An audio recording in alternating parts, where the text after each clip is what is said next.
अच्छे लोग हमेशा ही दुखी क्यों रहते हैं और पापी पाखंडी मौज उड़ाते हैं? दोस्तों, इस बात में कोई संदेह नहीं है, परंतु इसके दो कारण हैं। तो हम आपको इसके बारे में विस्तार से बताने का प्रयास करेंगे।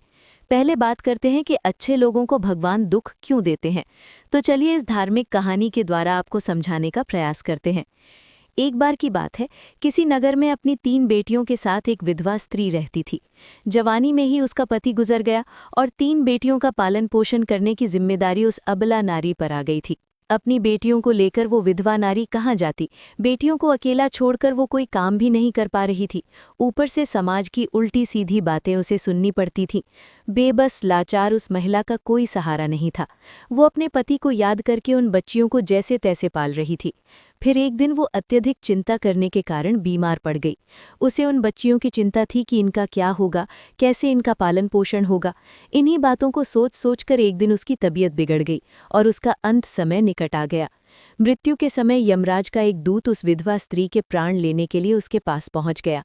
यम का दूत उस स्त्री के प्राण लेने के लिए ही आया था, किंतु वहां का नज़ारा देखकर वो दुविधा में पड़ गया। उसने देखा कि वो विधवा स्त्री जमीन पर अचेत अवस्था में पड़ी है और उसकी 3 बेटियां उसके पास बैठकर रो रही हैं। ये दृश्य देखकर उस यमदूत को बहुत दया आई। उससे उन छोटी बच्चियों की दशा देखी नहीं गई। वो सोचने लगा कि यदि मैं इस स्त्री के प्राण लेकर यमपुरी चला गया तो ये बच्चियां बेसहारा हो जाएंगी। इन्हें सहारा कौन देगा? इनका पालन पोषण कौन करेगा? कुछ देर तक सोचने के बाद यमदूत उस विधवा स्त्री के प्राण लिए बगैर ही यमलोक लौट गया। यमलोक पहुंचने के बाद यमपुरी के राजा यमराज ने उससे पूछा कि तुम खाली हाथ क्यों आ गए? तुम तो उस विधवा स्त्री के प्राण लेने के लिए गए थे। तब उस यमदूत ने कहा, हे स्वामी, मेरी भूल को क्षमा करो। मैं चाहकर भी उस स्त्री के प्राण ना ले सका। मेरी जगह पर अगर आप भी होते तो शायद आप भी उस स्त्री को जीवन दान दे देते। मुझसे उस विधवा स्त्री की मासूम बच्चियों का दुख देखा नहीं गया। जब मैं प्राण लेने गया तो मैंने देखा कि उस विधवा स्त्री की 3 छोटी छोटी बच्चियां हैं और वे सभी अपनी माँ के शरीर से लिपटकर रो रही थीं। यदि मैं उस स्त्री के प्राण लेकर चला आता तो उन बच्चियों की देखभाल कौन करता? उन्हें भोजन कौन कराता? मृत्यु लोक पर रहने वाले मनुष्य अत्यंत स्वार्थी और मतलबी हैं। कोई भी उन बच्चियों की मदद नहीं करता। यमदूत बोला, हे धर्मराज, मेरी आपसे विनती है कि आप उस विधवा स्त्री को कुछ समय के लिए जीवनदान प्रदान कीजिए ताकि वो अपनी बच्चियों को पाल पोस कर बड़ा कर सके। यमदूत की ऐसी बातें सुनकर धर्मराज ने कहा, हे दूत, इस संसार के सभी प्राणियों की मृत्यु निश्चित किए गए समय पर ही होती है। ना कोई किसी की आयु घटा सकता है और ना कोई बढ़ा सकता है। ना तुम किसी को जीवन दे सकते हो और ना समय से पहले किसी के प्राण ले सकते हो। जिसके भाग्य में जो लिखा होता है वो उचित ही होता है। तुम किसी के भाग्य को बदल नहीं सकते। तुमने आज सृष्टि के नियमों का उल्लंघन किया है। तुमने बहुत बड़ा अपराध किया है, इसीलिए तुम्हें इसका दंड अवश्य भोगना पड़ेगा। जाओ, अब तुम पृथ्वी लोक पर मनुष्य के रूप में जन्म लो और अपने द्वारा किए गए अपराध का दंड भोगो। फिर उस यमदूत ने कहा, हे प्रभु, धरती लोक से मेरा उद्धार कब होगा और कैसे होगा? तब धर्मराज कहते हैं, हे दूत, धरती पर जाकर जब तुम 3 बार अपनी मूर्खता पर खिलखिलाकर हंस लोगे तब तुम्हारा उद्धार हो जाएगा। इतना कहकर धर्मराज ने उस दूत को धरती पर धकेल दिया। वो धरती लोक पर मनुष्य शरीर में आ चुका था। उसके शरीर पर वस्त्र नहीं थे। मृत्यु लोक का एक नियम है कि जब कोई मनुष्य जन्म लेता है तो उस समय वो नग्न होता है, इसीलिए वो निर्वस्त्र ही एक सड़क के किनारे ठंड में पड़ा था। वहीं से एक मोची गुजर रहा था। वो मोची ठंड से बचने के लिए अपने बच्चों के लिए गर्म कपड़े लेने जा रहा था। रास्ते में ठंड में एक नग्न व्यक्ति को देखकर उसे दया आ गई। उसने अपने बच्चों के लिए तो कपड़े नहीं लिए, लेकिन उस यमदूत को कपड़े और कंबल खरीद कर दे दिए। वो यमदूत बोला, हे भाई, आपने मुझे कपड़े और कंबल देकर बहुत बड़ा उपकार किया है, पर मेरा ना कोई परिवार है, ना मेरे पास घर है और ना भोजन का कोई साधन है। तब मोची बोला, भाई तुम मेरे साथ चलो, मैं तुम्हें भोजन और काम दिलाता हूँ। मोची उस यमदूत को लेकर अपने घर पर पहुंच गया। उधर मोची की पत्नी ने देखा कि उसका पति बच्चों के लिए कपड़े लेने गया था, लेकिन लाया तो कुछ नहीं, उल्टा एक आदमी को घर पर लेकर आया है। ये देखते ही उसकी पत्नी बहुत गुस्सा हो गई और उस मोची के साथ लड़ने झगड़ने लगी, उसे भला बुरा कहने लगी। ये देखकर वो यमदूत बहुत जोर जोर से हंस पड़ा। यमदूत को हंसता हुआ देखकर वो मोची बोला, भाई तुम हंस क्यों रहे हो? ऐसा क्या देख लिया आपने? तब वो यमदूत बोला, भाई मेरी हंसी का रहस्य मैं आपको अभी नहीं बता सकता, समय आने पर मैं आपको बता दूंगा। फिर वो यमदूत उस मोची के घर पर रहने लगा और उसने मोची का सारा काम भी सीख लिया। वो यमदूत उस मोची के घर पर काम करने लगा और बहुत सुंदर जूते और चप्पल बनाने लगा। तब से मोची के जूते और चप्पल खूब बिकने लगे। मोची के जूतों की तारीफ पूरे राज्य में होने लगी। मोची भी इससे बहुत अधिक धनवान बन गया, यहाँ तक कि बड़े बड़े राजा महाराजा भी उस मोची के पास से जूते बनवाकर लेने लगे। जब से वो यमदूत उसके घर पर आया था, तब से उसकी किस्मत ही चमक गई थी। उसके घर में धन की कोई कमी नहीं रह गई थी। फिर एक दिन अचानक राजा का एक सैनिक चमड़ा लेकर मोची के पास आया और बोला, देखो मोची, हमारे महाराज इसी चमड़े से बने जूते पहनना चाहते हैं। ये चमड़ा बहुत कीमती है, तो ठीक से एक जोड़ी जूते तैयार करके दो। ये चमड़ा बिल्कुल भी खराब नहीं होना चाहिए। ध्यान रहे, इस चमड़े से अच्छे जूते बनाओ। राजा का सैनिक मोची को वो चमड़ा देकर वहां से चला गया। इधर मोची ने भी यमदूत को समझा दिया कि देखो, ये महाराज के जूते हैं, इसमें कोई गलती मत करना। चमड़ा बहुत कीमती है, इसीलिए इसे खराब मत करना। राजा को जूते चाहिए, इसीलिए तुम इसके जूते ही बना देना। गलती से यदि चप्पल बना दी तो राजा बहुत गुस्सा हो जाएंगे और हमें कठोर सजा मिलेगा। मोची के इतना समझाने के बावजूद भी उस यमदूत ने जानबूझकर उस चमड़े की चप्पल बना दी। फिर जब उस मोची ने चप्पल देखी तो उसकी सांसें फूलने लगी। वो उस यमदूत को डांटने लगा, यहाँ तक कि डंडा लेकर उसे मारने के लिए दौड़ा और कहने लगा, अरे मूर्ख, ये तूने क्या कर दिया? तुझे बार बार समझाया था कि इसका जूता बनाना है, लेकिन तूने इसकी चप्पल बना दी। अब राजा हमें नहीं छोड़ेगा, तू भी मरेगा और तेरे साथ मैं भी मारा जाऊंगा। वो हमारे पूरे परिवार को सूली पर चढ़ा देगा। मोची को अत्यंत दुखी देखकर यमदूत एकदम से खिलखिलाकर हंसने लगा। उसे हंसता देख मोची बोला, अरे मूर्ख आदमी, सारा काम बिगाड़कर अब हंस रहा है। तब यमदूत ने बोला, वो देखो, जूते लेने के लिए राजा का सैनिक आ रहा है।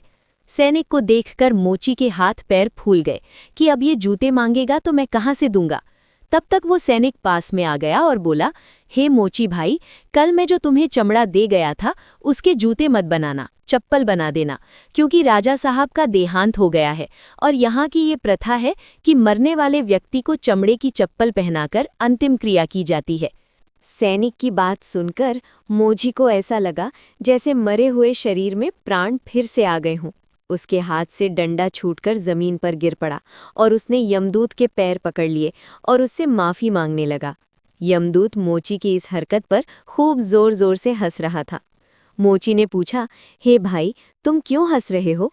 तब यमदूत बोला, हे भाई, समय आने पर मैं अपने हंसने का कारण बता दूंगा। कुछ दिनों के बाद एक दिन मोची की दुकान पर 3 नौजवान लड़कियां एक बुढ़िया के साथ आईं। उन तीनों लड़कियों की शादी होने वाली थी। वे अपने लिए जूते का नाप देने आई थीं। उन लड़कियों को देखकर यमदूत ने पहचान लिया कि ये वही तीनों लड़कियां हैं जिनकी मां को ना ले जाने के कारण आज मैं सज़ा भोग रहा हूं।